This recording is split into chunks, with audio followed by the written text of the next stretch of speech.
The morning sun cast long shadows across Fort Bragg's legendary training grounds as 23 recruits stood at rigid attention, their boots polished to mirror shine, uniforms crisp against the Carolina dawn. They had survived a brutal selection process to reach this moment, the first day of the Advanced Tactical Specialized course. Only the finest made it this far.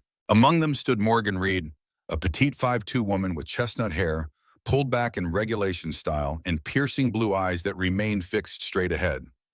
At 20 years old, she was the smallest recruit by far, her frame almost childlike next to the towering men surrounding her. Yet there was something in her posture, a stillness, a control, that made Drill Sergeant James Ramirez pause when he reached her during his inspection.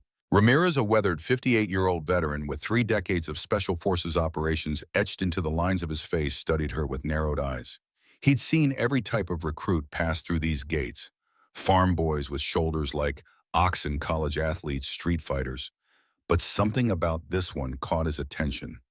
She didn't fidget under his gaze, didn't swallow nervously, barely seemed to breathe. West Point graduate, he noted aloud, reading from her file. Top of your class in marksmanship, hand-to-hand combat, in tactical theory. His voice carried the gravel of too many nights and too many deserts across too many wars. Impressive on paper, Reed. We'll see if it translates to the real world. Morgan didn't react beyond a crisp, "Yes, Sergeant."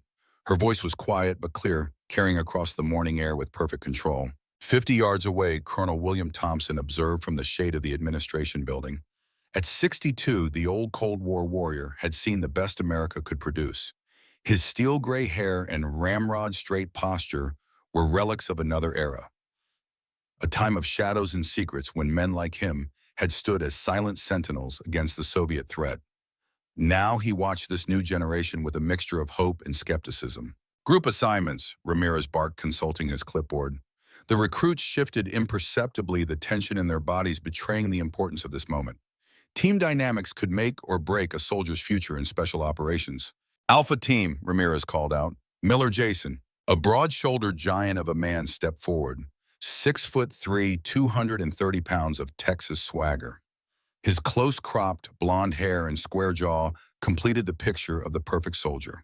Cooper Ryan, a compact, muscular recruit with quick eyes and the coiled energy of a boxer, joined the line. Prescott Michael, a serious-faced man with the bearing of someone who'd been preparing for this moment since birth, the third generation of his family to serve. Diaz Carlos, a wiry recruit with intelligent eyes and an easy confidence, stepped up, the hint of a smile playing at his lips, despite the formality of the moment. Hayes Brandon, a lean, quiet man with the 1,000-yard stare of someone who'd already seen combat, joined the line. His fingers, a sniper's fingers, were perfectly still at his sides. Reed Morgan. She moved forward with an efficient grace, taking her place beside men who towered over her. Jason Miller's eyes widened slightly, then narrowed with unconcealed disdain. A woman, a tiny woman at that, in his elite training course. Great, he muttered, just loud enough for those nearby to hear. They're letting children in now. Ryan Cooper, the former boxer, suppressed a smile while Michael Prescott maintained his professional demeanor. Carlos Diaz shot Miller a warning glance, but Brandon Hayes simply observed his sniper's eyes, missing nothing about the new addition to their team. Alpha Team will report to Barracks 3. Ramirez continued, ignoring the undercurrent. You have 30 minutes to stow your gear before combat training begins. As they marched toward the barracks, Miller deliberately brushed past Morgan, forcing her to adjust her stride. Hope you can keep up, little girl, he said without looking at her. This isn't West Point anymore. Morgan's eyes flickered to his face for a brief moment, then away. She said nothing. The barracks were Spartan, 6 bunks, 6-foot lockers, nothing more. The men claimed their spaces, quickly leaving Morgan with the bunk nearest the door. As they unpacked, the silence was heavy with unasked questions. Carlos Diaz, ever the communicator, was the first to extend an olive branch. West Point, huh, must have been tough. Morgan looked up from meticulously arranging her gear. It was educational, she replied, her voice revealing nothing. Where are you from, Reed? Michael Prescott asked, his curiosity professional rather than friendly. Northern California. Her answers were precise, minimal, offering no foothold for further conversation. Jason Miller snorted. California, figures. Brandon Hayes, who had been silently arranging his sniper's toolkit, spoke up unexpectedly. USMC Scout Sniper School has a saying, judge by results, not appearances. His quiet words carried a weight that momentarily silenced Miller. The tension was broken by Ramirez's voice echoing through the barracks. Combat training, 5 minutes. Field 3. And the sun had climbed higher as Alpha Team assembled on the training mat. The air smelled of sweat and determination, mixed with the faint scent of cleaning supplies from the night before. Ramirez stood at the center, his weathered face impassive as he surveyed the recruits. Hand-to-hand combat is the foundation of everything you'll learn here, he announced, pacing before them. When your weapon jams, when you're out of ammunition, when everything goes wrong, you'll have nothing but your hands and your will to survive. The male recruits exchanged confident glances. This was familiar territory, the ultimate test of strength and masculinity. Jason Miller flexed his considerable biceps unconsciously. We'll start with defensive positions, Ramirez continued. Reed stepped forward. A ripple of surprise passed through the group. Morgan moved to the center of the mat with smooth, controlled steps, her face betraying nothing. When someone attacks you, your first priority is protection, Ramirez explained, demonstrating proper stance and guard positions. Keep your hands up, protect your head and torso, maintain balance. He positioned himself in front of Morgan, demonstrating several defensive postures, using her as his training partner. Miller watched with barely concealed amusement, whispering to Cooper, "This is going to be painful to watch." "Pair up for practice," Ramirez ordered. "Miller, you're with Reed." A predatory smile spread across Miller's face as he stepped onto the mat opposite Morgan. At 6'1" and 210 pounds, he dwarfed her completely. "Don't worry," he said condescendingly. "I'll go easy on you." Morgan said nothing, simply taking her position across from him, her stance perfect, her breathing unchanged. "The drill is simple," Ramirez explained. "One person attacks slowly and controlled. The other practices defensive movements. Switch roles every 2 minutes." He paused, then added, "Miller, you attack first." Miller launched a telegraphed punch toward Morgan's shoulder, expecting her to stumble backward or throw up her arms in panic. Instead, she moved. It was like watching water flow around a rock. One moment she was directly in the path of his fist, the next she had shifted 6 inches to the side. Just enough for his punch to graze harmlessly past her. Her deflection of his arm was so subtle that Miller almost didn't feel it until he was already off balance. Frowning, he tried again with more force, aiming a hook toward her ribs. This time, Morgan ducked under his swing, with fluid grace simultaneously stepping to his blind spot. Miller turned, frustration building, to find her perfectly balanced behind him. "What the hell?" he muttered, the training exercise forgotten, as he launched a rapid combination of punches. Morgan's movements accelerated to match his aggression. Each attack seemed to meet empty air as she slipped away from contact with minimal movement, her hands redirecting his force with techniques that seemed familiar, yet impossible to counter. Around them, the other pairs had stopped their own drills to watch the unusual spectacle. Miller, the alpha male, the natural athlete, the fighter, couldn't lay a finger on the smallest recruit in the course. "Time," Ramirez called. "Switch roles." Miller was breathing heavily, more from frustration than exertion. Sweat beaded on his forehead as he shifted to a defensive stance, confidence giving way to uncertainty. "Slow and controlled," Ramirez reminded them. "This is about technique, not power." Morgan nodded once, then moved forward.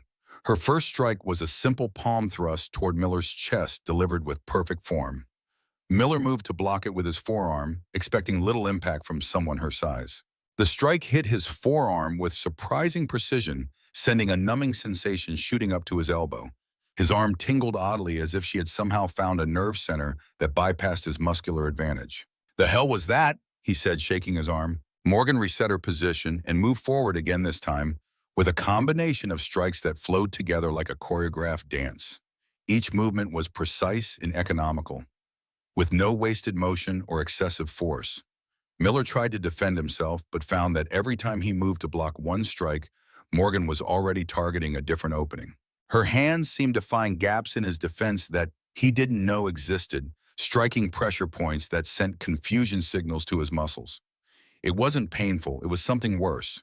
It was systematic dismantling of his defenses by someone who seemed to know his body's weaknesses better than he did. "Enough," Miller said, stepping back and holding up his hands. "This isn't working." "The drill isn't over, recruit," Ramirez said firmly. "Get back in position." Reluctantly, Miller resumed his stance. This time, Morgan moved even more fluidly, her strikes becoming a flowing sequence that seemed to come from all angles at once. Miller found himself completely overwhelmed, unable to track the speed and precision of her movements. Within 30 seconds, he was stumbling backward, his arms aching from failed blocks. his balance compromised by subtle foot sweeps he hadn't even seen coming. A final palm strike to his sternum, delivered with control that spoke of immense restraint, sent him sprawling onto his back. The training facility fell silent. Every recruit stared in disbelief at the scene before them. Jason Miller, the physical specimen, the natural leader, flat on his back, put there by a woman half his size. "What the actual fuck?" Miller gasped, struggling to his feet with wounded pride burning in his eyes. "Language, recruit," Ramirez warned, though his own eyes never left Morgan. They were narrowed now, studying her with new interest. "Cooper, you're up with Reed." One by one, each member of Alpha Team faced Morgan on the mat. Ryan Cooper's boxing experience proved useless against an opponent who never seemed to be where his punches landed. Michael Prescott's textbook military hand-to-hand techniques were countered before he could complete them. Carlos Diaz's quick reflexes earned him the longest exchange, but eventually he too found himself outmaneuvered. Brandon Hayes, the quiet observer, lasted the longest, his analytical mind adapting to her patterns. But even he was systematically taken apart by techniques he couldn't identify.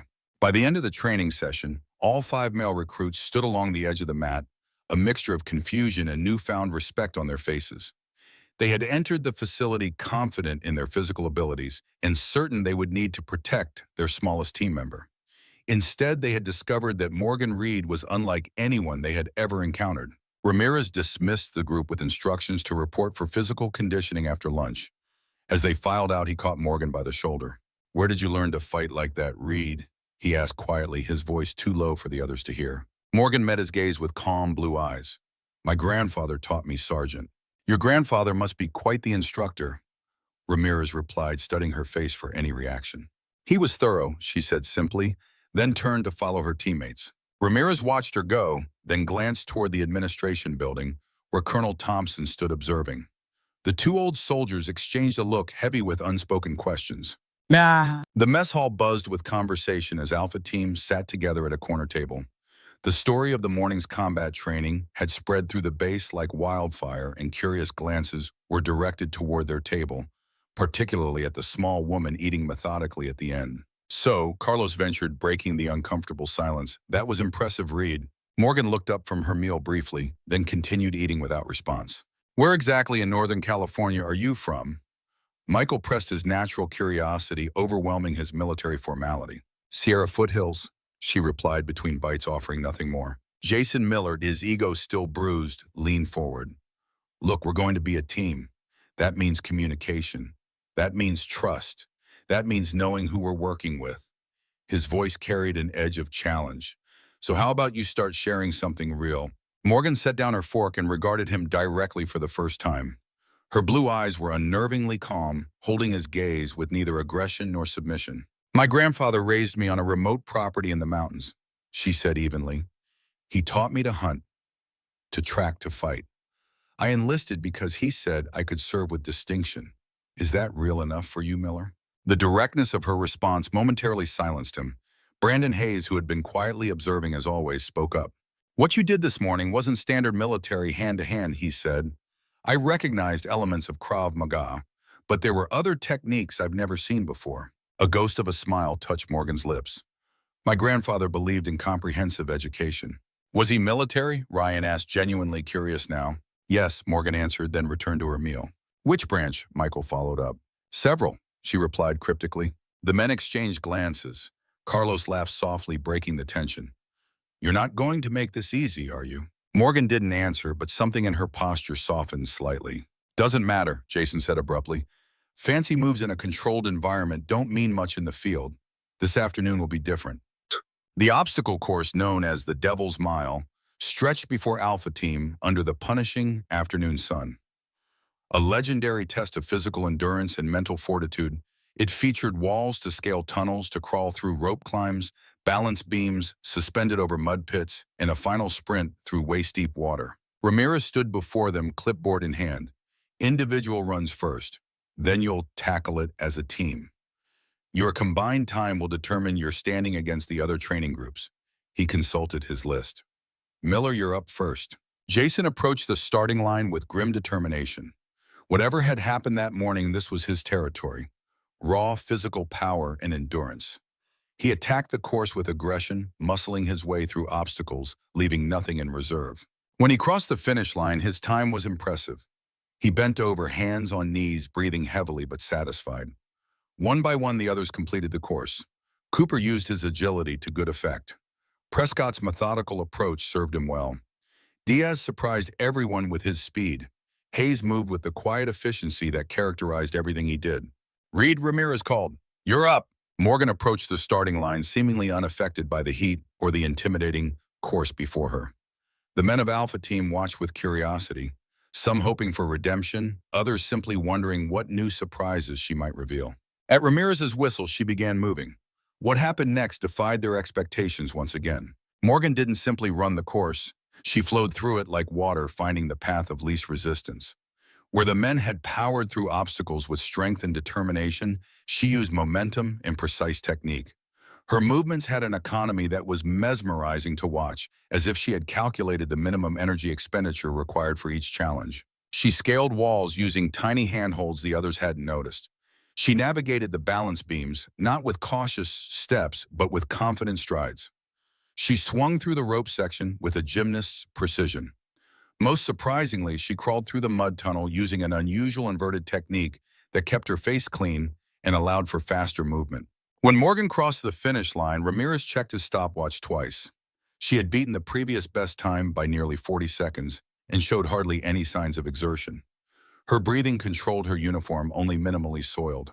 "How the hell did you do that?" Ryan asked, unable to hide his amazement. "Efficiency," Morgan replied, simply wiping a smudge of dirt from her cheek. Ramirez made a note on his clipboard, his face expressionless. "Now for the team exercise. You'll run the course together, helping each other through. The goal is for all 6 of you to finish. Your time stops when the last team member crosses the line." As they gathered at the starting point, an awkward silence fell over Alpha Team. That morning, they had been a group of individuals. Now, after witnessing Morgan's abilities, the power dynamics had shifted, leaving uncertainty in their wake. To everyone's surprise, it was Morgan who broke the silence. "Miller," she said quietly, "your upper body strength will be crucial for the wall section. If you boost the others, we can save time." Jason looked at her suspiciously but nodded. "Cooper, your agility makes you perfect for the balance beams. You should go first there and help steady the others." Ryan raised an eyebrow but didn't object. "Prescott, take point on the navigation decisions. You have the best tactical mind." Michael straightened slightly at the recognition. "Diaz, keep our morale up and maintain communication throughout." Carlos grinned. "That I can do." "Hayes, you have the best endurance. You should anchor the team and make sure no one falls behind." Brandon nodded, once acknowledging the assessment. "And what about you?" Jason asked, a challenge in his voice. Morgan looked at each of them in turn. "I'll help wherever needed." The whistle blew and Alpha Team launched into the course. What followed was a revelation. Morgan, who had demonstrated such exceptional individual ability, proved even more valuable as a teammate. She seemed to intuitively understand each person's strengths and limitations, appearing at precisely the right moment to provide assistance. When Jason hesitated at a particularly challenging wall climb, Morgan was there with a suggestion for an alternative handhold. When Ryan lost his balance on a narrow beam, she steadied him without making him feel incompetent. She guided Michael through a decision point, supported Carlos when his energy flagged, and worked seamlessly with Brandon to ensure the team maintained cohesion. Most remarkably, she accomplished all of this while making it seem as though her teammates were succeeding through their own abilities rather than her assistance. By the time they crossed the finish line together, something had changed in Alpha Team's dynamic. They had experienced not just Morgan's physical capabilities, but her leadership instincts as well. "Second best team time of the year," Ramirez announced, checking his stopwatch. The team members exchanged glances of genuine pride, a shared accomplishment that felt well earned despite, or perhaps because of the morning's revelations. As they walked back toward the barracks for evening cleanup, Jason found himself walking beside Morgan. The antagonism from earlier had been replaced by a reluctant curiosity. "I owe you an apology," he said quietly. "I made assumptions that were completely wrong." Morgan glanced at him but didn't immediately respond. "I've always judged people by what I can see," Jason continued. "Size, attitude, how they carry themselves. I thought I had you figured out the moment you walked in." "Most people do," Morgan replied simply. "Is that why you don't talk much? Because people make assumptions anyway?" Morgan was silent for several steps before answering. "Talking doesn't change what people see. Actions do." Jason nodded thoughtfully. Where did you really learn to fight like that? And don't give me that vague answer about your grandfather. After today, I think we deserve to know who we're really training with. Morgan stopped walking, causing the rest of the group to pause as well. For a moment, it seemed she might finally open up about her background. The other recruits gathered around, clearly hoping for real answers. My grandfather was military, Morgan said finally. He taught me that strength comes in many forms, and the most dangerous opponents are often the ones you underestimate. What branch? Michael asked immediately. Army, Marines? Different ones, Morgan replied, falling back into her pattern of minimal responses. Carlos laughed, but it was friendly rather than mocking. You're never going to give us a straight answer, are you? I've given you straight answers, Morgan said. You just want different answers than the ones I'm giving. Ryan shook his head in amazement. You're like a puzzle wrapped in a riddle. Every time we think we understand you, you show us something new. As they entered the barracks, other recruits openly stared at Alpha Team, particularly at Morgan. Word of her performances had spread throughout the base, and she had become the subject of intense speculation. Is it true she took down Miller without breaking a sweat? One recruit whispered. I heard she ran the Devil's Mile faster than anyone in the last 3 years, another added. Morgan seemed completely unbothered by the attention. She collected her shower kit and headed toward the women's facilities, leaving her teammates to ponder the enigma that had been dropped into their midst. That evening, as lights out approached, the members of Alpha Team lay in their bunks replaying the day's events in their minds. The silence was broken by Brandon's quiet voice. Those techniques you used today, he said, staring at the ceiling. I saw something similar once in Afghanistan. There was a spec ops team that came through our forward operating base. Never said which unit they were with. They moved differently, fought differently. Morgan didn't respond, but in the dim light, they could see she was listening. My spotter said they were ghosts, Brandon continued. People who officially didn't exist running missions that never happened. He turned his head slightly to look at Morgan's bunk. Your grandfather wasn't just regular military, was he? In the silence that followed, the question hung in the air unanswered, but not denied. Finally, Morgan spoke. He taught me that real strength isn't about proving you're better than other people, she said softly. It's about making the people around you better than they thought they could be. Is that why you helped us through the obstacle course? Ryan realized. You could have just blazed through it yourself and made us all look bad. What would be the point of that? Morgan asked, genuine puzzlement in her voice. We succeed or fail as a team. Making you look bad would just make the whole team weaker. A new silence fell over Alpha Team. A thoughtful one. Each member was reassessing their initial impressions of the quiet, deadly efficient woman in their midst. Before anyone could speak again, the lights went out, signaling mandatory rest period.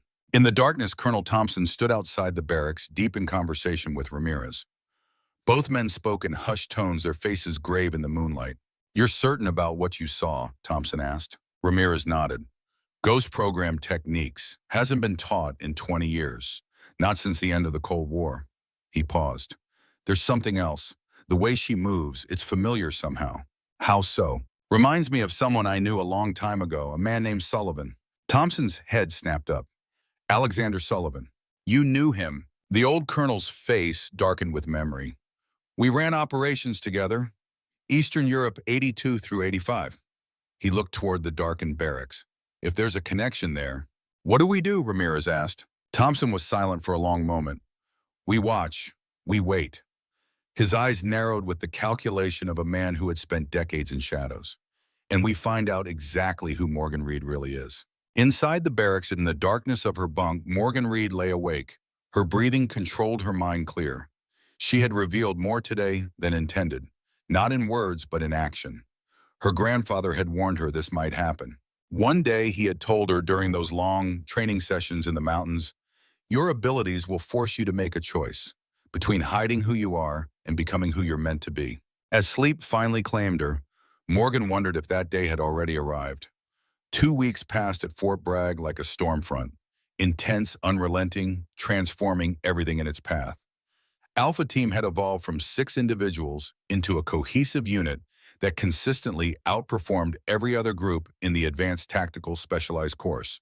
Their success had become the talk of the base, whispered about in mess halls and barracks with equal parts admiration and envy. Dawn broke crisp and clear as Alpha Team assembled for morning physical training.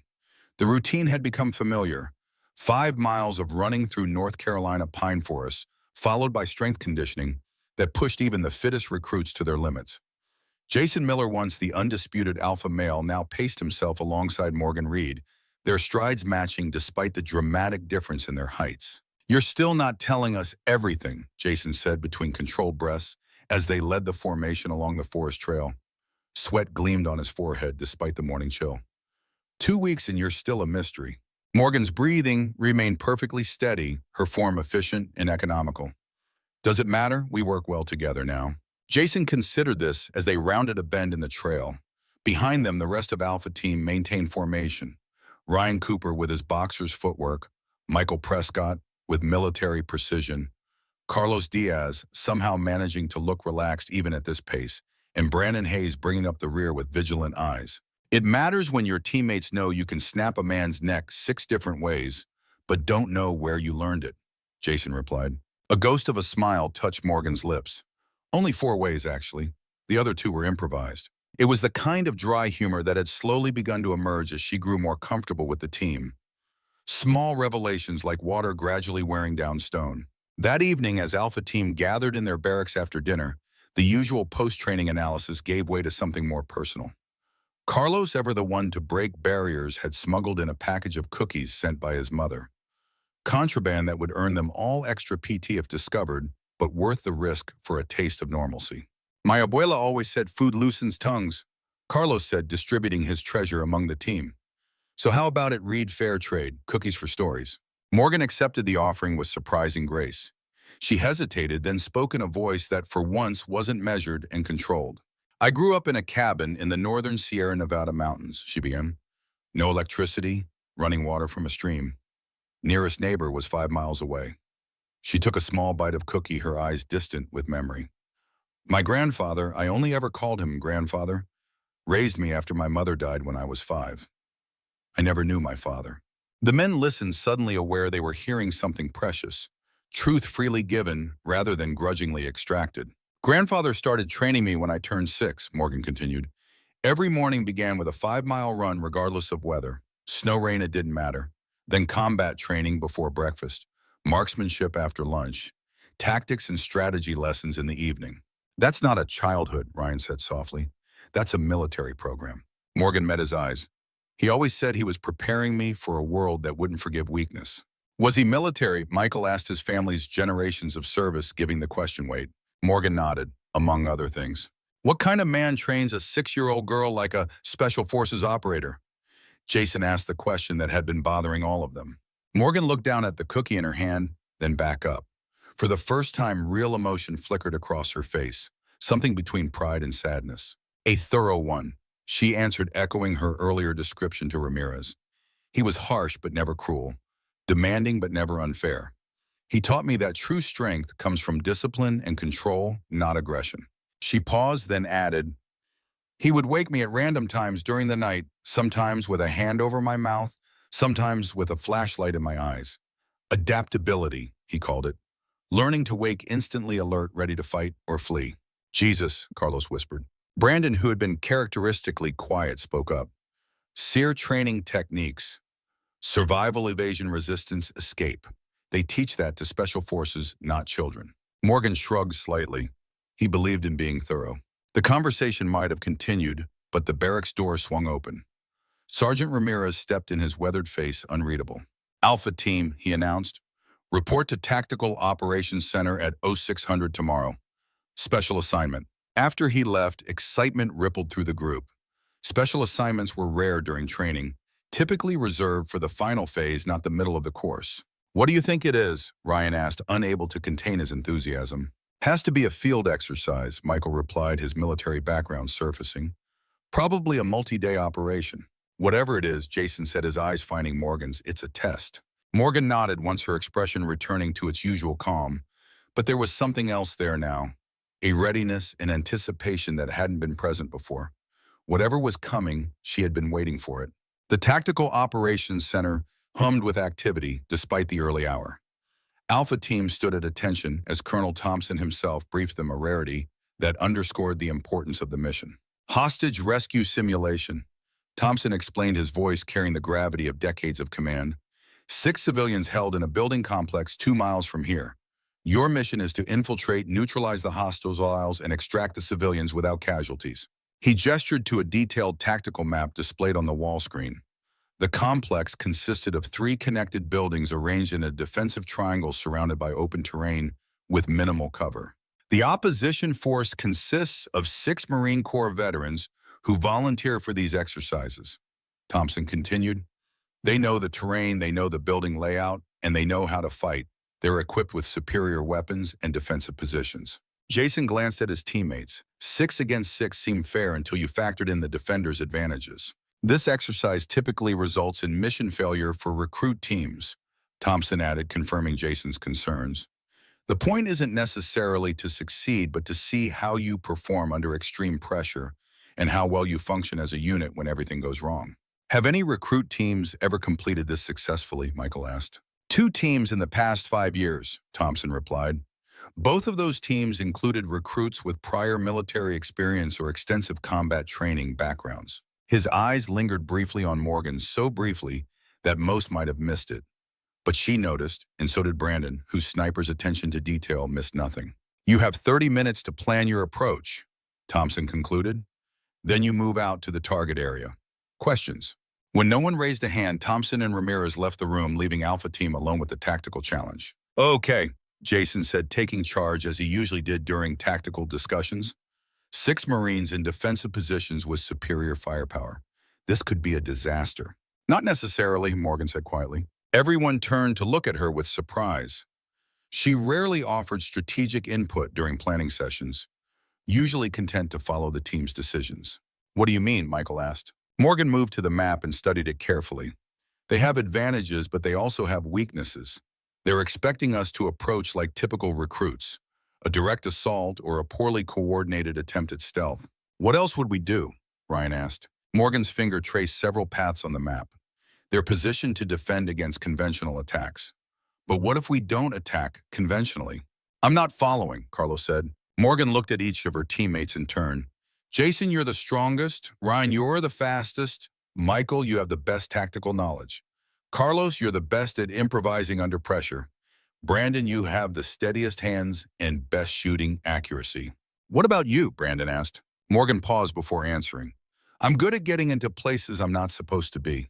Over the next 20 minutes, Morgan outlined a plan that was unlike anything her teammates had ever heard.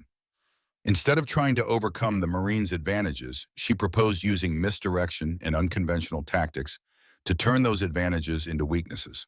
This is either brilliant or completely insane, Michael said when she finished explaining. Maybe both, Jason agreed, but it's better than anything else I can come up with. The key is timing, Morgan emphasized. Everyone has to be in position exactly when we discussed, or the whole thing falls apart. As they prepared to move out, Ryan voiced what everyone was thinking. How do you know so much about tactical planning? This isn't basic military strategy. This is advanced special operations stuff. Morgan checked her equipment one final time before answering. My grandfather taught me chess when I was young. He always said the best way to win was to make your opponent think they knew what game you were playing. The team moved out into the morning mist, each member carrying their assigned equipment and knowing their specific role in Morgan's complex plan. None of them fully understood how all the pieces would fit together, but they had learned to trust their quiet teammates' judgment. Alpha Team reached their observation point 200 meters from the target using a stand of pine trees for cover. Through their field glasses, they could see the Marines had indeed positioned themselves perfectly to cover all obvious approach routes. Floodlights illuminated the open areas between buildings, and guard positions commanded excellent fields of fire. In whispered tones, Morgan began the final briefing that would determine whether her unconventional plan could actually work.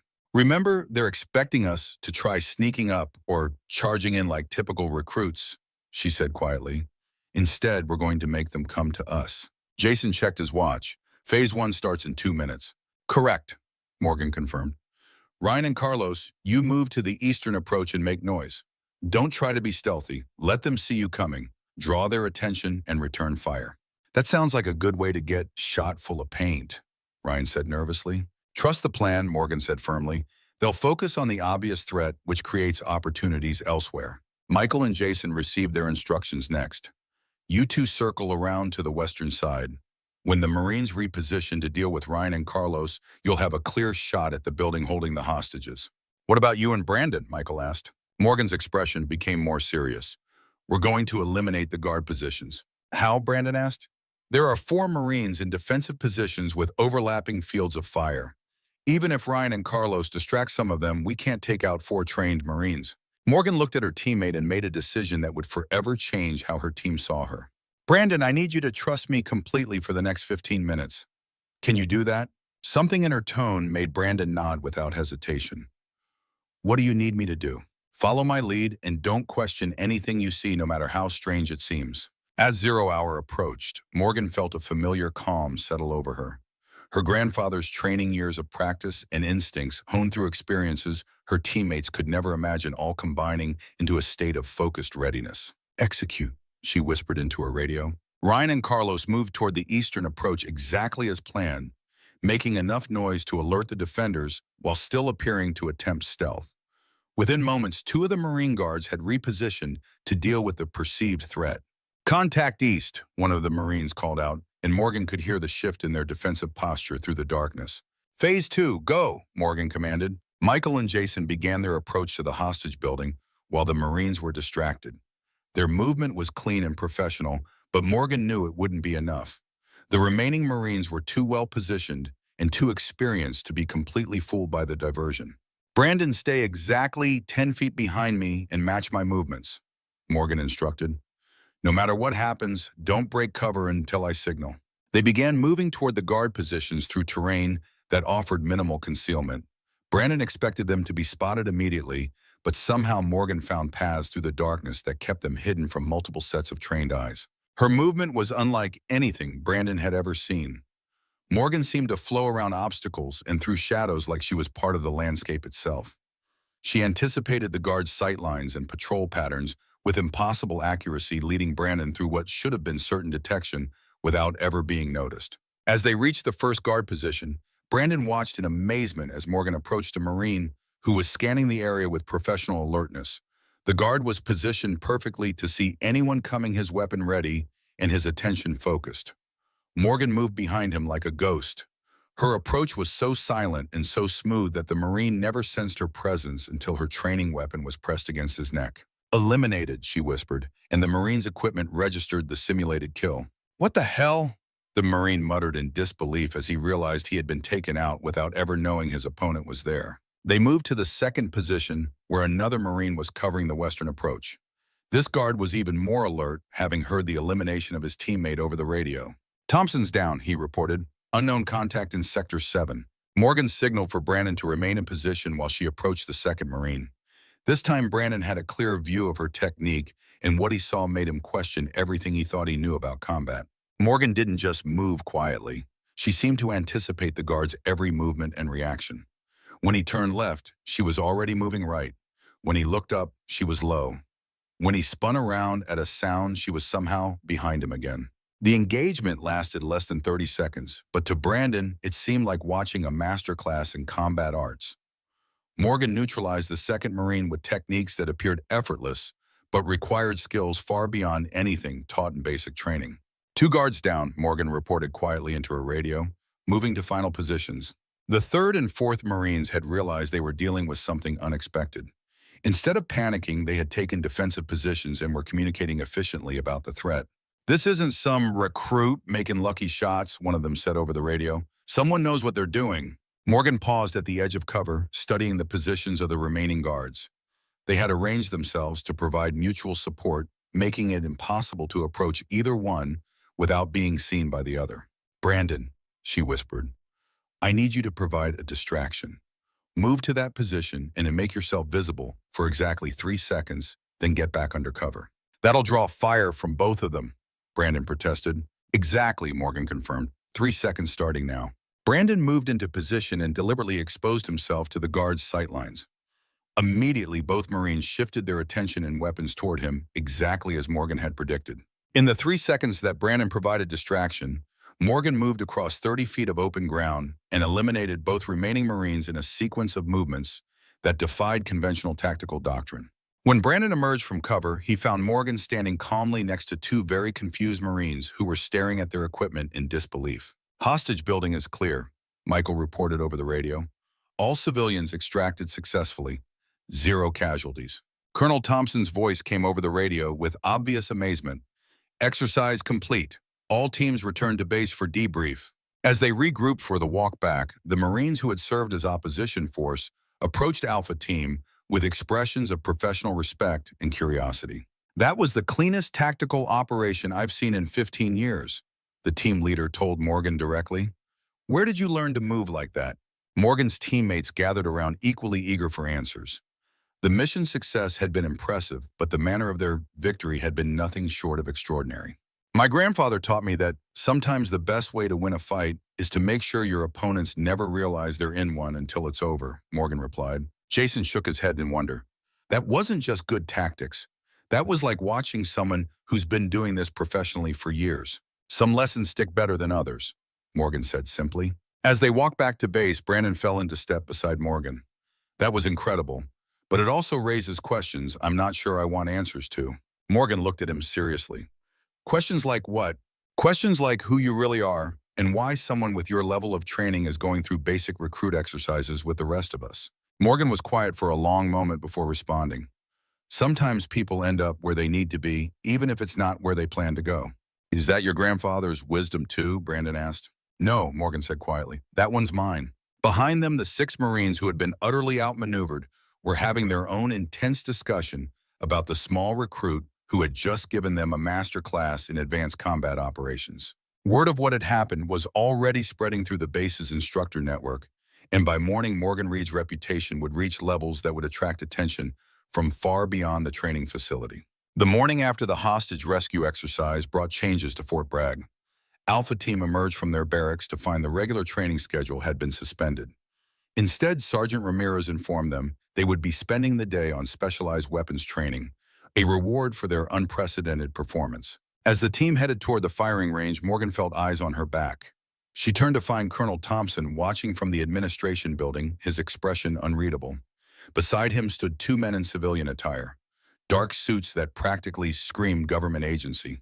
Morgan's heartbeat quickened, though her face revealed nothing. Her grandfather had warned her this day might come. Everything okay? Carlos asked, noticing her momentary pause. Fine, Morgan replied, continuing toward the range. The weapons training proceeded normally until mid-afternoon, when Ramirez approached Morgan between drills. Reed, Colonel Thompson wants to see you in his office, now. The rest of Alpha Team exchanged glances as Morgan set down her rifle and followed Ramirez. As she walked away, Morgan heard Jason telling the others, I'm going to find out what this is about. Morgan felt a surprising warmth at his protectiveness. 2 weeks ago, he had seen her as an unwelcome intrusion. Now he was ready to defend her without knowing why she needed defending. Thompson's office was spartanly furnished. A desk, 3 chairs, and walls decorated only with maps and a few framed commendations. The colonel sat behind his desk, flanked by Ramirez. On the desk lay a worn folder with a faded classified stamp across its cover. Sit down, Reed, Thompson said, gesturing to the empty chair. Morgan took her seat back straight, hands resting on her knees, the position of readiness her grandfather had drilled into her since childhood. Your performance yesterday was exceptional, Thompson began. The Marines who participated in that exercise have collectively served in over 20 combat deployments. Not one of them has ever been outmaneuvered so completely. Morgan remained silent, waiting. Thompson tapped the folder on his desk. This came to my attention this morning. Project Nightshade, a CIA special training program from the Cold War era. His eyes narrowed slightly. A program I was personally involved with before it was shut down in 1990. A beat of silence filled the room. The techniques you displayed yesterday, shadow infiltration, predictive movement patterns, nerve center neutralization, these were signature methodologies developed for Nightshade operatives. Techniques that were never documented in any training manual, only passed directly from instructor to operative. Morgan's face remained carefully neutral, but her mind raced. Her grandfather had warned her about this too, that some of his techniques were unique enough to serve as fingerprints for those who knew what to look for. Who are you really, Reed? Thompson asked directly. Morgan took a measured breath. I told you the truth. My grandfather raised and trained me. And who was your grandfather? Ramirez pressed. Morgan hesitated, weighing her options. Her grandfather's first rule never revealed more than necessary. But his second rule when cornered, give them something true but incomplete. A very private man who believed in being prepared, she answered. Thompson leaned forward. That's not going to cut it, Reed. Not anymore. He opened the folder and withdrew a black and white photograph. He placed it on the desk, turned so Morgan could see it. The image showed a group of men in military fatigues standing in front of what appeared to be a training facility. They were young, mid-20s most of them, with the hard eyes of men who had seen combat.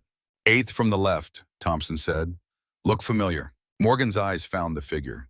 Tall, lean, with the same controlled posture she had inherited. Younger than she had ever known him, but unmistakable. Her grandfather. His name was Alexander Sullivan, Thompson continued. One of the most naturally gifted operatives ever to come through the program. He vanished after Nightshade was terminated. Official story was that he'd been reassigned to deep cover operations. Unofficial story was that he'd gone off-grid entirely. Morgan looked up from the photograph, meeting Thompson's gaze directly. And if that man was my grandfather, then you've been trained by one of the most dangerous men ever produced by American intelligence, Ramirez said bluntly. A man who apparently decided to pass on skills that were supposed to die with the Cold War. Thompson studied her face. The question is why? And why are you here using those skills in a standard military training program instead of in whatever shadow war Sullivan was preparing you for? Morgan felt the weight of the moment pressing down on her. Her next words would determine the path forward, not just for herself, but potentially for others. Her grandfather had never explicitly forbidden her from acknowledging his past if discovered, but he had made it clear that such revelation would have consequences. My grandfather believed in service, she said finally. He taught me that my abilities came with responsibilities. When he died 3 years ago, I had to decide how to honor that lesson. So you enlisted, Thompson nodded. But why not apply directly for special operations with your skills? Because I wanted to serve normally first, Morgan interrupted. To understand the military as it is, not just as he described it. A knock at the door interrupted them. Without waiting for a response, the door opened to reveal a man in his 50s wearing an expensive suit and carrying himself with the quiet confidence of authority. Behind him stood 2 younger men in similar attire, the same men Morgan had spotted earlier. Colonel Thompson, the newcomer said, I'm afraid I need to interrupt this conversation. Thompson stood immediately, his face registering surprise and something else. Wariness. Deputy Director Morrison, he acknowledged. I wasn't aware you were visiting Fort Bragg today. A matter came to our attention that required immediate attention, Morrison replied, his eyes finding Morgan. Ms. Reed, I'm Richard Morrison, Deputy Director of the Defense Intelligence Agency. Morgan rose to her feet, maintaining the composure her grandfather had instilled in her. Inside, however, her mind was racing. The DIA was several levels above a training base commander in the intelligence hierarchy. These are Special Agents Kim and Bradley, Morrison continued, indicating the men behind him. I believe you have information pertinent to an ongoing national security matter. Thompson's expression darkened. Deputy Director, with all due respect, this recruit is under my command, and if there's an intelligence concern, this isn't a request, Colonel, Morrison cut in smoothly. Ms. Reed will accompany us to a secure debriefing facility. Morgan felt the situation slipping beyond her control. Exactly the scenario her grandfather had warned might come. Before she could speak, the door burst open again. Jason Miller stood in the doorway, Brandon and the rest of Alpha Team visible behind him. Sir, Jason addressed Thompson directly, ignoring the newcomers entirely. We're here to report that our teammate is required for the continuation of our training and exercise. The audacity of the interruption left everyone momentarily speechless. Morrison recovered first, his professional demeanor cracking slightly to reveal annoyance. This is a restricted meeting, soldier. Return to your duties immediately. Jason held his ground. With respect, sir, our orders are to complete today's training as a unit, all 6 members. Morgan felt something unexpected. A surge of emotion at the sight of her teammates standing together, inserting themselves into a situation they couldn't possibly understand simply because one of their own might need help. Morrison looked from Jason to the rest of Alpha Team, then back to Morgan. His expression changed subtly, calculation replacing annoyance. Perhaps we can accommodate both requirements, he said finally. Colonel Thompson, I'd like to borrow your team for a special exercise, all of them. Thompson frowned, clearly uncomfortable with the direction events were taking, but equally aware of the chain of command. What kind of exercise? A verification of yesterday's impressive performance, Morrison replied, under more realistic conditions. The words sent a chill through Morgan. Her grandfather had described intelligence community verifications, real-world operations disguised as training and exercises with real stakes and often real danger. Deputy Director, she said, speaking for the first time since Morrison's arrival. My teammates aren't involved in whatever you think I am. Morrison turned to her with renewed interest. On the contrary, Ms. Reed, if you are who we believe you are, then your teammates are exactly what we need right now. He addressed the whole room. 3 hours, Special Operations Training Facility 6, full combat gear. His eyes lingered on Morgan. We have much to discuss about your grandfather, Ms. Reed, and about why his former colleagues are turning up dead. With that bombshell delivered, Morrison and his agents departed, leaving a stunned silence in their wake. What the hell was that about? Jason demanded once they were gone. Morgan looked at Colonel Thompson, who nodded almost imperceptibly. Permission to speak freely. My grandfather was Alexander Sullivan, she told her teammates. He was part of a CIA Special Operations program during the Cold War. Apparently that connection has attracted high-level attention. Why, Ryan asked? Morgan shook her head. I don't know. But that wasn't entirely true. Her grandfather had prepared her for this possibility. His final instructions delivered on his deathbed echoed in her mind. If they ever come for you, remember, trust no one completely, not even those who seem to be on your side. As Alpha Team left Thompson's office to prepare for whatever awaited them at Facility 6, Morgan felt the weight of secrets pressing down upon her. For the first time since arriving at Fort Bragg, she wondered if she had made a terrible mistake in seeking to serve openly. Outside, the afternoon sun cast long shadows across the training grounds. Jason fell into step beside her. Whatever's going on, he said quietly, we've got your back. Morgan looked at him, then at the rest of Alpha Team walking with them. These men who had first doubted her, then respected her, and now stood ready to follow her into an unknown situation simply because she was one of them. Thank you, she said, the words inadequate for the emotion behind them. As they walked toward the barracks to prepare, Brandon spoke up from behind them. If your grandfather was Alexander Sullivan, he said carefully, then the rumors about him were true. Morgan glanced back. What rumors? That he was the prototype, Brandon replied. The original ghost. The operative they modeled an entire generation of special forces after. He paused. And that he disappeared because he learned something they wanted kept secret. The words hung in the air between them, carrying ominous weight as Alpha Team prepared to face whatever test awaited them. A test Morgan increasingly suspected had nothing to do with training and everything to do with the legacy her grandfather had left behind. 3 hours later, Morgan stood with Alpha Team outside the perimeter fence of Training Facility 6, a remote section of Fort Bragg used for the most realistic combat simulations. The facility consisted of a mock urban environment built to replicate conditions in various conflict zones. Deputy Director Morrison waited for them by the entrance, accompanied by his agents and several military personnel Morgan didn't recognize. Their expressions were grave, their postures tense. Alpha Team, Morrison greeted them. Thank you for your prompt arrival. What I'm about to tell you is classified. He gestured toward the facility. This isn't a training exercise. 3 hours ago, we received intelligence that a high-value asset is being held somewhere in this complex. The asset has critical information regarding national security. Jason exchanged glances with Morgan. This wasn't standard procedure even for specialized training. With respect, sir, Michael spoke up. We're still recruits. Why not use actual special forces for this? Morrison's eyes never left Morgan's face as he answered. Because they specifically requested Ms. Reed. Who requested me? Morgan asked, her voice level despite the alarm bells ringing in her mind. The message was delivered via a dead drop method last used by Nightshade operatives in 1985, Morrison replied. It read, send Alexander Sullivan's granddaughter alone.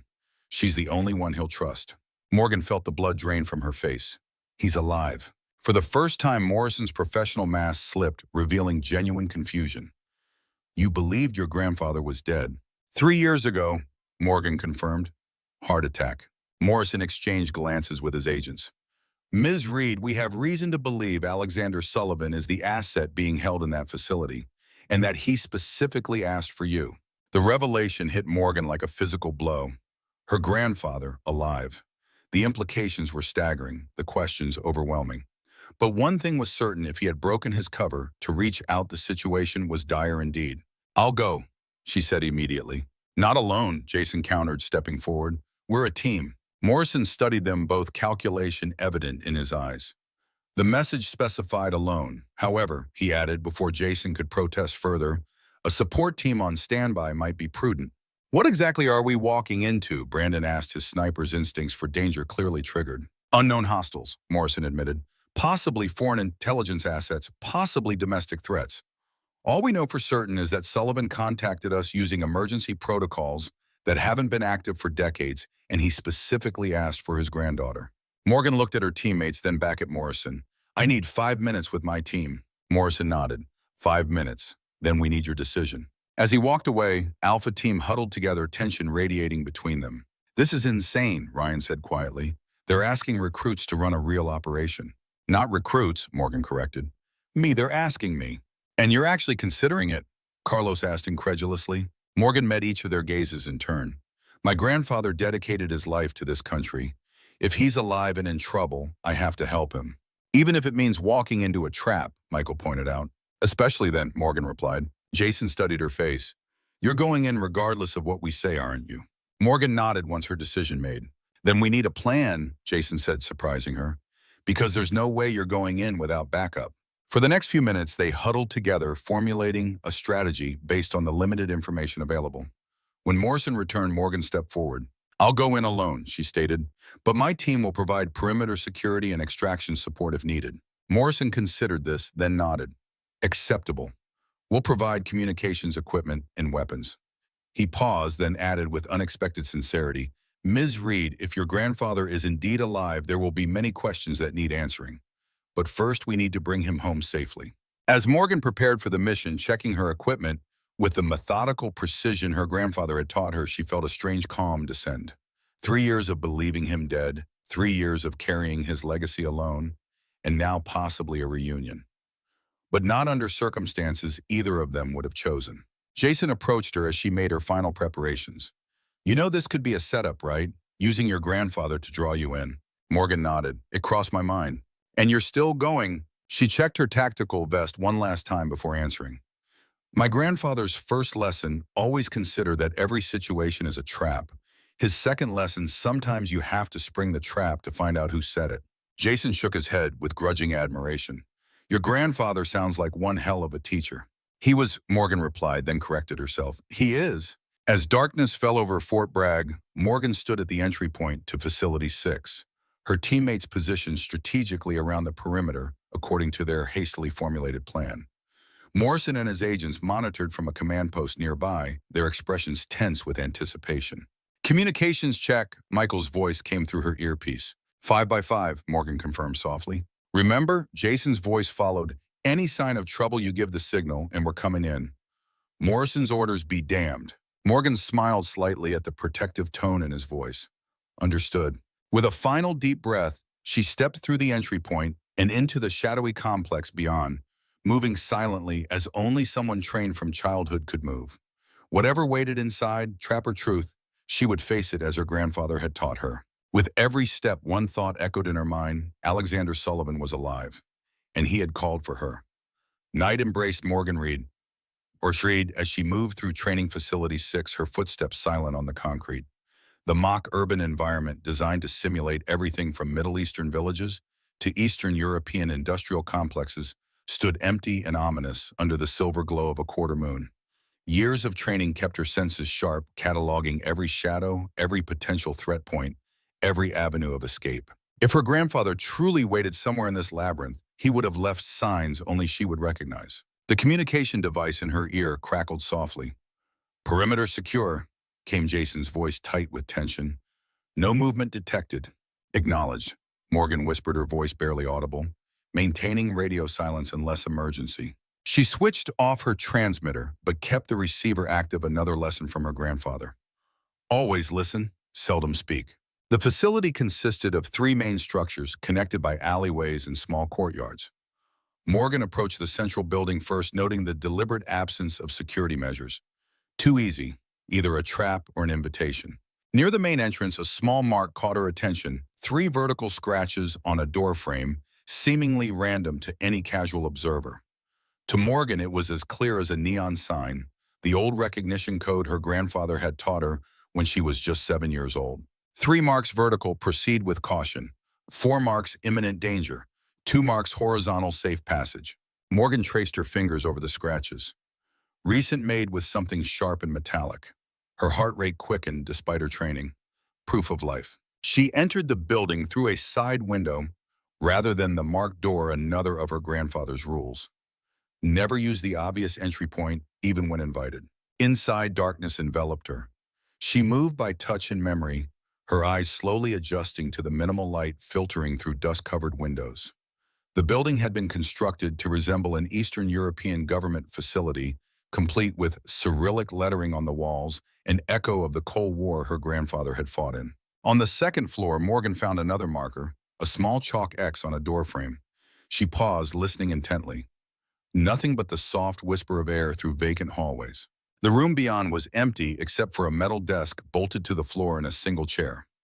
On the desk sat an old-fashioned tape recorder, the kind intelligence agencies had used decades ago, before digital technology had revolutionized espionage. Morgan approached slowly, scanning for tripwires or pressure plates, the kinds of traps her grandfather had taught her to both set and detect. Finding none, she pressed the play button. A voice emerged from the speaker, aged but unmistakable. Her grandfather. "Morgan, if you're hearing this, then my message reached the right people. I don't have much time, so listen carefully." The sound of his voice, a voice she had believed silenced forever 3 years ago, sent a shock through Morgan's carefully maintained composure. "My death was necessary. There are people hunting nightshade operatives, people with access to classified files and government resources. I've been tracking them for years. Now they're closing in." A pause filled with the soft hiss of magnetic tape. "The third floor, East Wing, room 314. Use the Sullivan Protocol. Trust no one except those willing to risk everything for you. I'm sorry for the deception, Little Shadow. It was the only way to keep you safe." The tape clicked off. Little Shadow. His name for her during training exercises when she learned to move unseen through the forest surrounding their mountain cabin. The confirmation she needed, this was genuinely her grandfather, not some impersonation to lure her in. Morgan ejected the tape and pocketed it. Evidence. Then she keyed her transmitter once more. "Alpha Team status report. Perimeter still clear," Jason replied immediately. "Morrison's people are getting antsy, asking for updates. Tell them I'm proceeding to the target location. Any sign of other players in the area?" "Negative." Brandon's voice cut in the sniper's tone, precise and controlled. "But something feels off. Military personnel shouldn't be this nervous for a training exercise." Morgan considered this. "Stay alert. I'm moving to the East Wing." She navigated through the building's maze-like corridors, her mind racing through possibilities. If her grandfather had faked his death to escape pursuers, who were they? And why would they target retired Cold War operatives after all these years? Room 314 was unremarkable, another office set up with desks and filing cabinets. Nothing to distinguish it from a dozen similar rooms Morgan had already passed. But her grandfather had specified this location. The Sullivan Protocol, a search methodology he'd created teaching Morgan how to find hidden compartments and concealed messages. Start with the light fixtures, then door frames, then floorboards. Look for patterns in seemingly random arrangements. The filing cabinet yielded results first. The third drawer contained folders with random Cyrillic labels, except they weren't random at all. The first letter of each label, when arranged properly, spelled out a sequence of numbers, GPS coordinates. As Morgan copied them down, a sound from the hallway froze her in place, the soft scuff of a boot on concrete. Someone approaching, attempting stealth, but lacking the skill to achieve it completely. Morgan slid into position behind the door, weapon ready, but not raised. The footsteps paused outside, then the door swung open slowly. Carlos Diaz stepped into the room, his weapon held at the ready position. "Jesus," he breathed when he spotted Morgan. "Don't shoot. Jason sent me as backup." Morgan lowered her weapon slightly but didn't holster it. "Protocol violation. I was to proceed alone." Carlos nodded, his normally jovial face serious. Things changed. Morrison received new intelligence. Said the situation was escalating. He stepped further into the room. "Did you find anything?" Morgan studied him carefully, noting the tension in his shoulders, the way his eyes darted around the room. Carlos was normally the most relaxed member of Alpha Team, quick with jokes even in tense situations. This nervous energy felt wrong. "Nothing yet," she lied smoothly. "Still searching." "We should hurry," Carlos urged. "Morrison's ordering a full tactical team deployment in 15 minutes if we don't report progress." Another warning flag. The Carlos she knew would have made a joke about government impatience, not parroted official talking points. "Give me 5 more minutes," Morgan replied, moving to the window as if to check sightlines. "Then we can head back together." "No time," Carlos said, his voice hardening slightly. "We need to move now." Morgan turned slowly, the pieces falling into place. Strange, I never told Jason which building I was entering, let alone which room. Carlos's expression shifted almost imperceptibly.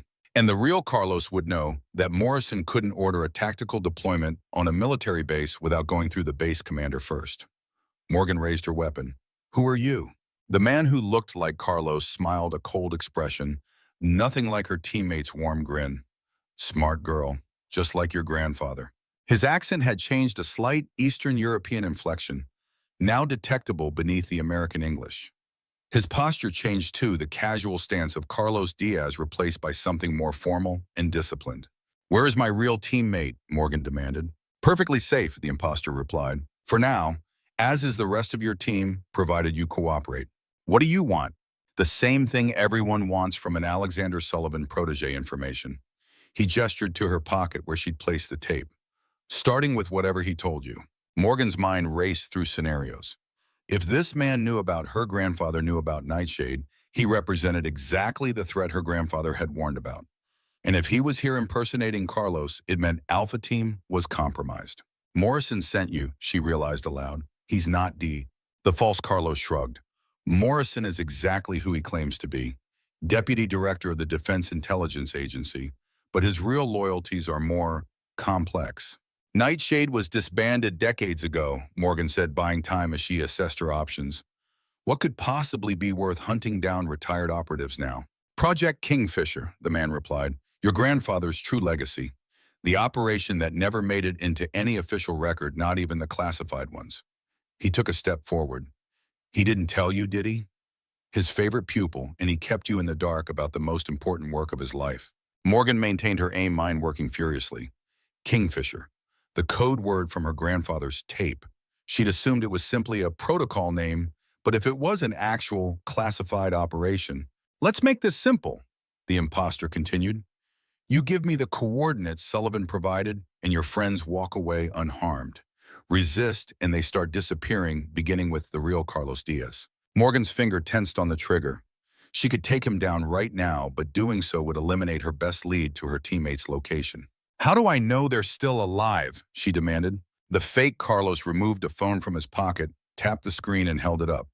The display showed a security camera feed of Alpha Team, all 5 members secured to chairs in what appeared to be a basement room.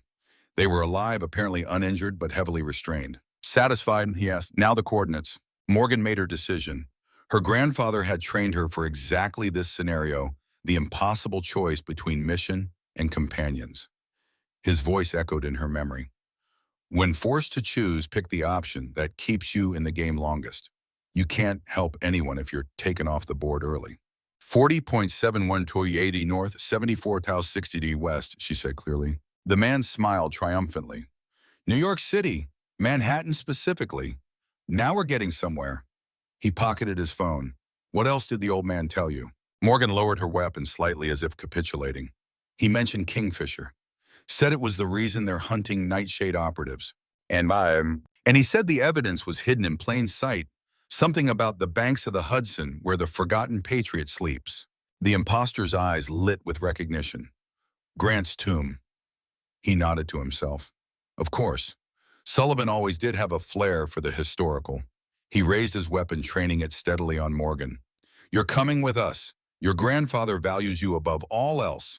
You're our insurance policy. Morgan allowed a flicker of fear to cross her face, just enough to seem genuine without overplaying it.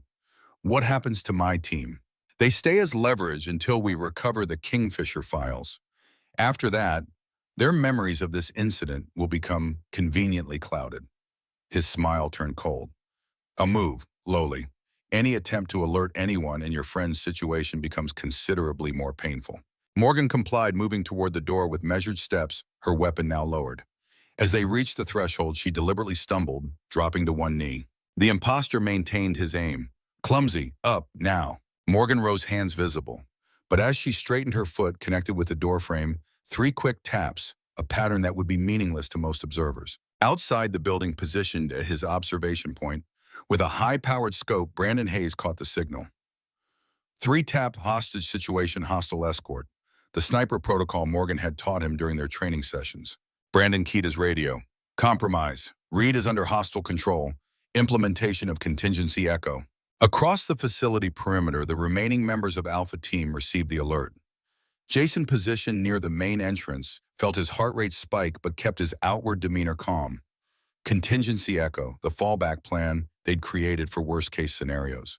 Inside, Morgan was marched at gunpoint toward a service exit, the imposter Carlos, maintaining a professional distance close enough to react if she tried anything far enough that she couldn't easily disarm him. "Your grandfather should have stayed buried," he commented as they walked.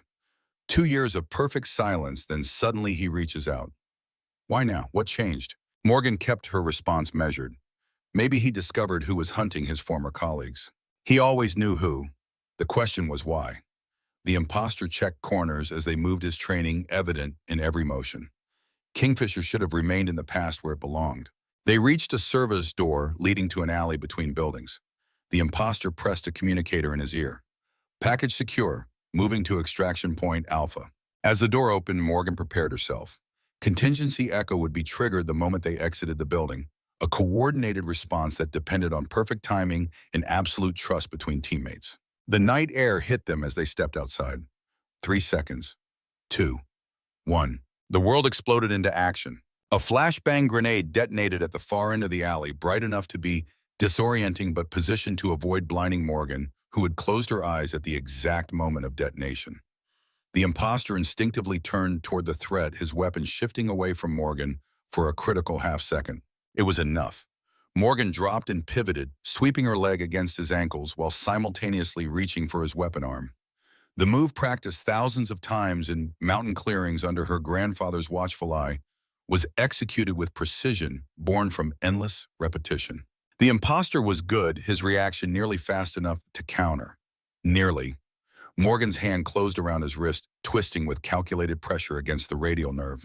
The pain response was involuntary, his fingers loosening just enough for her to strip the weapon from his grasp.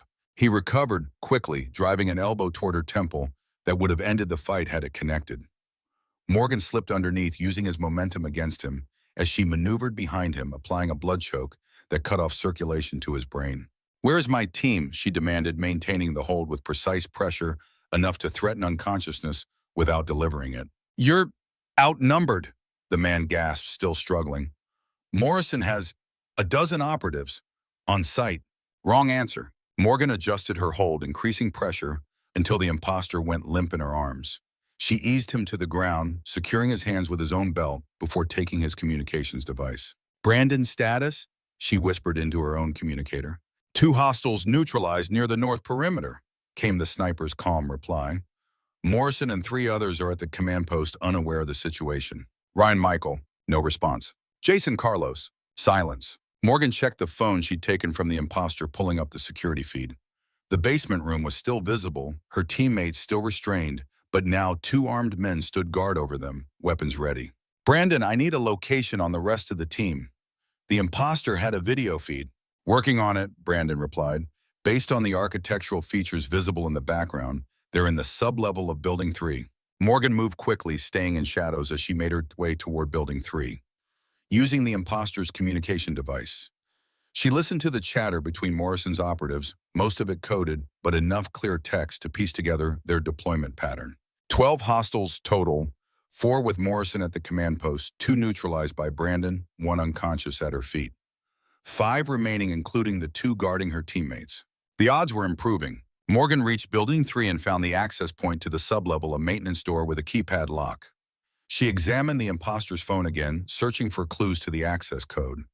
Nothing obvious, but the phone itself might be recognized by any biometric security measures. The keypad, however, showed signs of repeated use, slight wear patterns on certain numbers. Another lesson from her grandfather observation reveals patterns most people never notice. The most worn keys were 196 and 4, a 4-digit code using those numbers. Most likely a year. 1964, too early for this facility. 1994, possible. 1996, even more likely given the facility's construction timeline. Morgan tried 1996, the light remained red. She tried 94, nothing. Final attempt before the system would likely lock down 1964. The light turned green. The year Nightshade was established according to her grandfather's stories.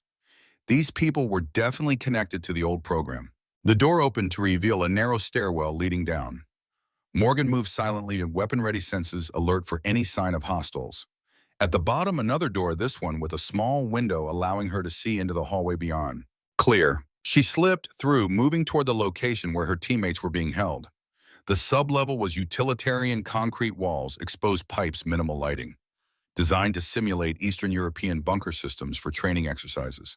Voices ahead, two men speaking in low tones, the guards. Morrison wants the girl alive, one was saying. The others are expendable if necessary. Seems like a lot of trouble for some ancient Cold War files, the second replied. Those files are worth billions to the right buyers. Names of deep cover assets, blackmail material on half the political establishment from the Soviet era, insurance policies that never expired. Morgan processed this information as she evaluated her options. Two guards, both armed, between her and her teammates. Direct confrontation risked casualties. Stealth approach would take too long, and Morrison would eventually realize something was wrong. She needed a distraction. Using the imposter's phone, she composed a text message to the contact labeled Command. Intruder alert north perimeter. All units respond. After sending it, she waited, counting seconds. The guards' communications devices buzzed simultaneously. They looked at each other in confusion. North perimeter, one questioned. That's where Stevens and Rodriguez were stationed. You stay with the prisoners, the other decided. I'll check it out. Perfect. One down. As the first guard exited through a door at the far end of the hall, Morgan prepared to deal with the remaining obstacle. She removed a small capsule from her tactical vest, one of the special items her grandfather had insisted she always carry. Breaking it open, she released a small amount of powdered substance near the ventilation intake that fed into the holding room. Within 30 seconds, the remaining guard was coughing violently, his eyes watering. He stumbled out of the room, seeking fresh air, and walked directly into Morgan's ambush.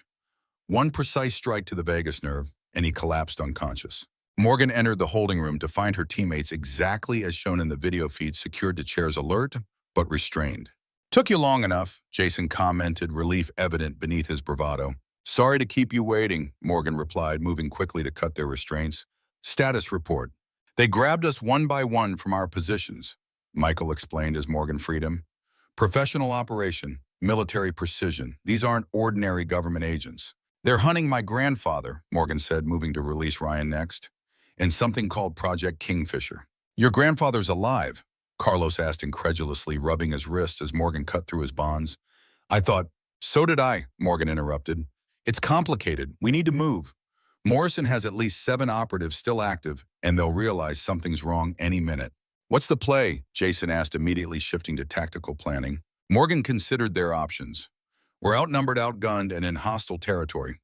Standard protocol would be to retreat, regroup, and reassess. But, Brandon prompted, recognizing the tone in her voice. But my grandfather's still out there being hunted by the same people who took you. Morgan checked the ammunition in her weapon. And I need answers. So we take the fight to them, Jason concluded. Morgan nodded. Morrison's the key. He's coordinating this operation. We capture him, we get leverage and information. 5 against 7, Ryan calculated, plus Morrison, not great odds. I've had worse, Morgan replied with a grim smile. Besides, they're not expecting us to go on offense. They think they have all the advantages. What's the plan? Michael asked, always focused on tactical details. Morgan outlined her strategy quickly, a multi-pronged approach designed to isolate Morrison from his security detail and force a confrontation on their terms. Each member of Alpha Team would play to their strengths, Brandon providing overwatch, Carlos creating diversions, Ryan and Michael executing flanking maneuvers, while Morgan and Jason confronted Morrison directly. As they prepared to move out, Jason caught Morgan's arm. Your grandfather, he said quietly. If he's alive, why stay hidden for 3 years? Why let you think he was dead? Morgan had been asking herself the same question since hearing the tape. Protection, I think. As long as everyone believed he was dead, I wasn't a target. She checked her weapon one final time. But something changed. Something made the risk of contact worth the danger it would bring. Kingfisher, Jason surmised. Whatever it is, Morgan agreed. Let's find out. The team moved through the facility like shadows communicating through hand signals and the silent language of soldiers who had trained together intensively. They neutralized 2 more of Morrison's operatives through careful coordination and the element of surprise. Meanwhile, Brandon set up a sniper position with sight lines to the command post where Morrison and his remaining security detail had established their base of operations in a prefabricated structure near the facility's main entrance. 3 targets visible, Brandon reported over the secure channel. Morrison and 2 security personnel. The third is likely nearby but not in view. Positions, Morgan queried. Morrison is seated at a command console. Guards standing 1 at each entrance. Standard protective formation. Morgan signaled to Carlos, who grinned before disappearing around a corner. 30 seconds later, an explosion rocked the far side of the facility, not large enough to cause significant damage, but certainly sufficient to demand attention. Movement, Brandon reported. Both guards alert. Morrison ordering one to investigate. As one guard departed, Jason and Morgan approached the command post from the blind side, moving in perfect sync. Michael and Ryan established blocking positions to prevent reinforcements from returning too quickly. 1 guard remaining. Brandon updated. Standing directly behind Morrison now. Clear shot on neither. Morgan nodded to Jason, who produced a small object from his tactical vest. A flashbang grenade modified for reduced concussive force, but maximum disorientation effect. 3, Jason counted down softly. 2, 1. The door crashed open as the grenade detonated inside the command post. Morgan and Jason moved in immediately, Morgan targeting the security guard, while Jason focused on Morrison. Despite the disorientation from the grenade, the guard managed to draw his weapon only to find Morgan already inside his defense perimeter, her movements too fast for his impaired senses to track. 3 strikes in rapid succession, solar plexus, throat, temple. The guard collapsed without firing a shot. Jason, meanwhile, secured Morrison, who had attempted to reach for what appeared to be a panic button on the command console. Deputy Director Morgan greeted him coolly, weapon trained on his center mass. I believe we need to revisit our earlier conversation, starting with who you really are and what you want with my grandfather. Morrison's professional demeanor had cracked, revealing a cold fury beneath. You have no idea what you're interfering with, Reed. This is far beyond you and your little team. Kingfisher, Morgan stated flatly. An unauthorized operation run during the final years of the Cold War. Something worth killing for, apparently. A flicker of surprise crossed Morrison's face before he controlled it. Who told you that name? My grandfather, Morgan replied.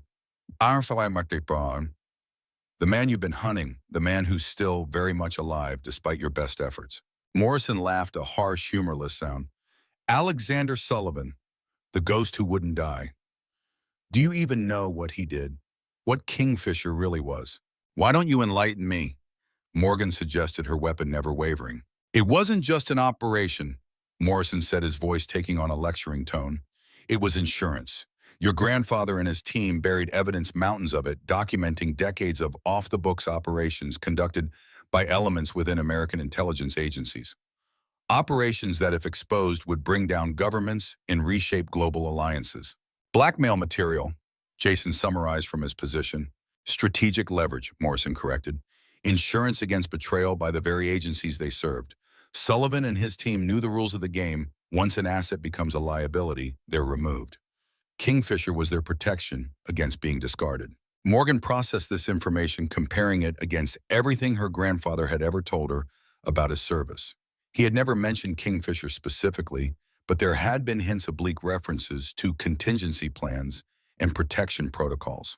And now you want that leverage for yourself, she concluded. Morrison's expression hardened. Those files belonged to the agencies they were taken from. Sullivan and his team were thieves stealing government property for personal insurance. Men who spent decades in the shadows sacrificing everything for their country wanted some guarantee they wouldn't be eliminated when they were no longer useful, Morgan countered. Seems reasonable to me. Regardless of your opinion, Morrison said, those files contain sensitive information that could damage national security. They need to be recovered and contained. By killing everyone who knows about them, Morgan challenged. How many former Nightshade operatives have you eliminated already? A commotion outside interrupted their confrontation. Gunfire erupted, followed by shouting. Through her earpiece, Morgan heard Brandon's urgent voice. Multiple hostiles approaching from the north perimeter. Military-grade weapons and tactics, not Morrison's team. Jason exchanged a glance with Morgan. Reinforcements. Morrison's expression registered genuine confusion and concern. Not mine. The command post door burst open as Michael rushed in. We've got serious problems. At least a dozen armed operatives breaching the facility perimeter. Professional hit team by the looks of it. Before anyone could respond, the communications system on Morrison's console crackled to life. A voice spoke, male, elderly, but strong with command presence. Morgan, if you can hear this, you need to move. Now. The people coming are not here to talk. Morgan's heart nearly stopped. Grandfather. Yes, Morrison's communication channels are compromised. You're all in danger. There's an emergency exit tunnel in Building 2 sublevel access point. Charlie, get there. 15 minutes. The transmission cut off. Morrison stared at the console, then at Morgan. That's impossible. We've been monitoring all communications channels. Evidently not all of them, Morgan replied, mind racing through the implications. Her grandfather was not only alive but nearby and monitoring the situation. And now unknown hostiles were converging on their position. Who are they? Jason demanded of Morrison. If I had to guess, Morrison replied, his professional demeanor reasserting itself, foreign intelligence assets. The kind of people who would pay billions for the Kingfisher files.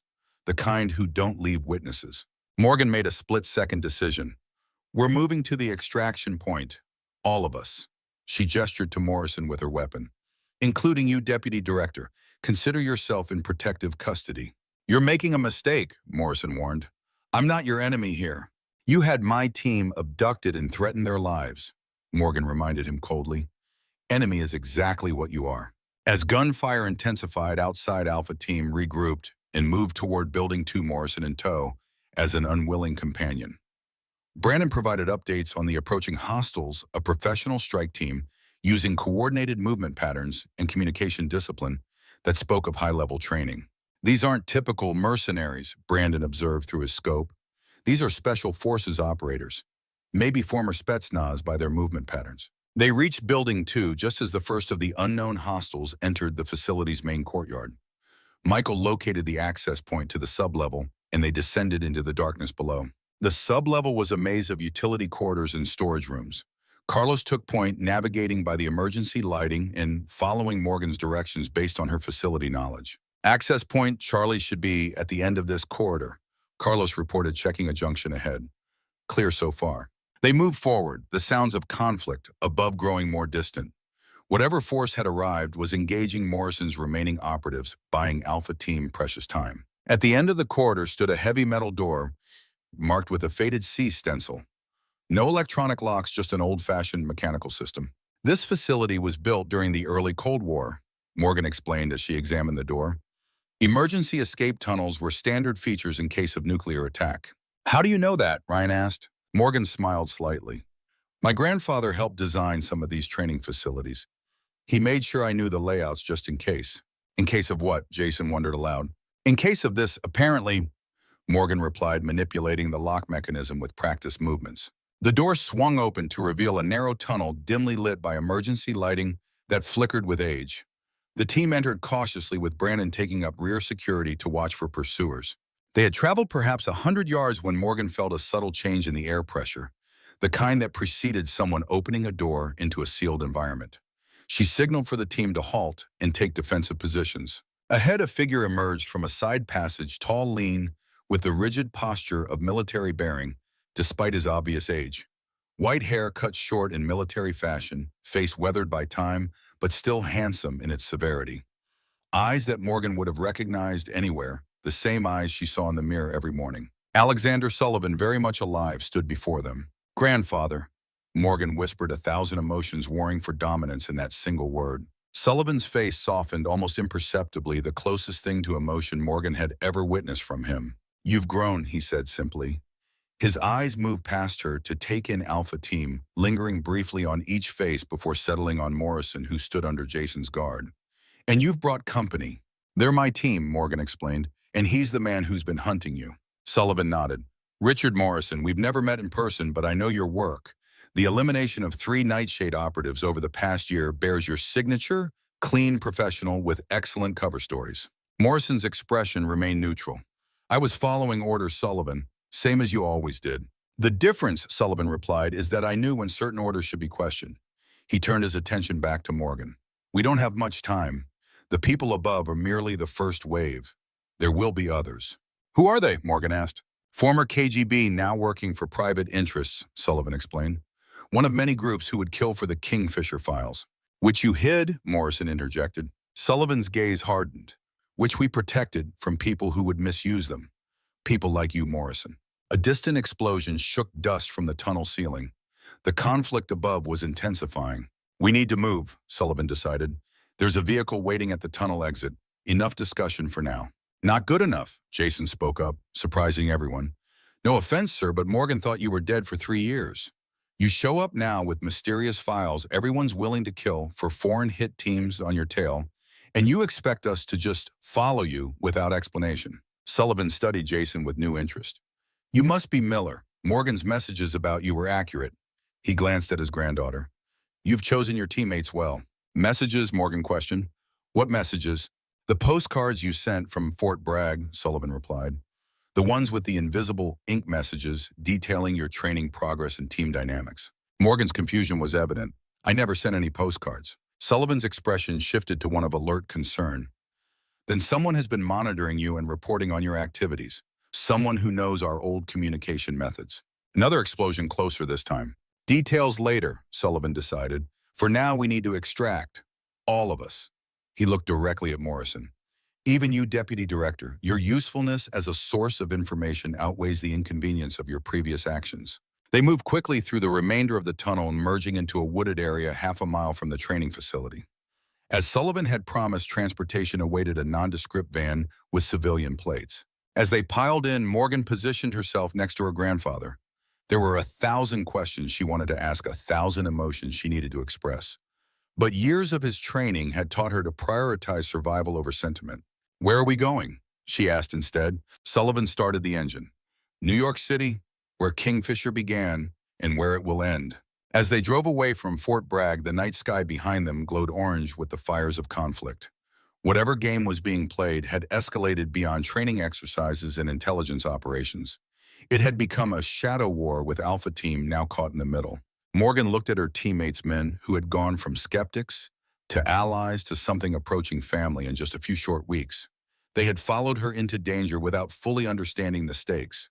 They had risked everything based on trust alone. Her grandfather had taught her many things over the years, combat techniques, survival skills, tactical thinking. But he had never taught her about trust, about the bonds formed between people who fought together. That was something she had learned at Fort Bragg. I'm sorry I got you all involved in this, she said to her team as the facility disappeared behind them. Jason shook his head. We're Alpha Team. Where one goes, we all go. Even into a decades-old conspiracy we know nothing about, Ryan asked with a half-smile. Especially then, Carlos confirmed, his usual humor returning despite the circumstances. Brandon nodded his agreement while Michael simply checked his weapon, his actions speaking his commitment. In the driver's seat, Alexander Sullivan observed the interaction with interest. His granddaughter had changed in ways he hadn't anticipated. The solitary fighter he had trained had found something he had long ago sacrificed for the mission, genuine human connection. As they drove toward New York, and whatever confrontation awaited, Sullivan recognized that Morgan had perhaps learned the most important lesson of all. One he had failed to teach her because he had never truly understood it himself. True strength came not from isolation and self-reliance, but from the people who stood beside you when everything was on the line.